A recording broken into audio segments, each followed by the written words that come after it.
কবিগুরু রবীন্দ্রনাথ ঠাকুরের লেখা ছিন্নপত্রের একটি নির্বাচিত অংশ।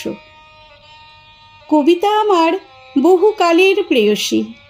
বোধহয় যখন আমার রথির মতো বয়স ছিল তখন থেকে আমার সঙ্গে বাগদত্তা হয়েছিল। তখন থেকে আমাদের পুকুরের ধারে বটের তলা, বাড়ি ভিতরের বাগান, বাড়ি ভিতরের একতলার অনাবিষ্কৃত ঘরগুলো এবং সমস্ত বাহিরের জগৎ এবং দাসীদের মুখের সমস্ত রূপকথা এবং ছড়াগুলো আমার মনের মধ্যে ভারী একটা মায়া জগৎ তৈরি করেছিল। তখনকার সেই আবছায়া অপূর্ব মনের ভাব প্রকাশ করা ভারী শক্ত, কিন্তু এই পর্যন্ত বেশ বলতে পারি কবি কল্পনার সঙ্গে তখন থেকেই মালাবদল হয়ে গিয়েছিল। কিন্তু ও মেয়েটি পয়মন্ত নয়, তা স্বীকার করতে হয়। আর যাই হোক, সৌভাগ্য নিয়ে আসেন না, সুখ দেন না বলতে পারি নে, কিন্তু স্বস্তির সঙ্গে কোনো সম্পর্ক নেই।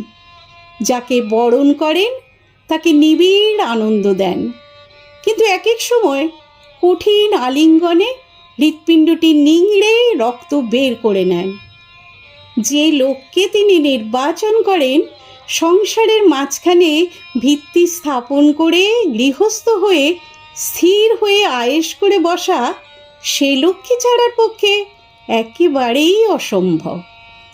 কিন্তু আমার আসল জীবনটি তার কাছেই বন্ধক আছে। সাধনাই লিখি আর জমিদারি দেখি। যেমনি কবিতা লিখতে আরম্ভ করি অমনি আমার চিরকালের যথার্থ আপনার মধ্যে প্রবেশ করি। আমি বেশ বুঝতে পারি এই আমার স্থান। জীবনে জ্ঞাতসারে এবং অজ্ঞাতসারে অনেক মিথ্যাচারণ করা যায়, কিন্তু কবিতায় কখনো মিথ্যে কথা বলিনি। সেই আমার জীবনের সমস্ত গভীর সত্যের একমাত্র আশ্রয়স্থান।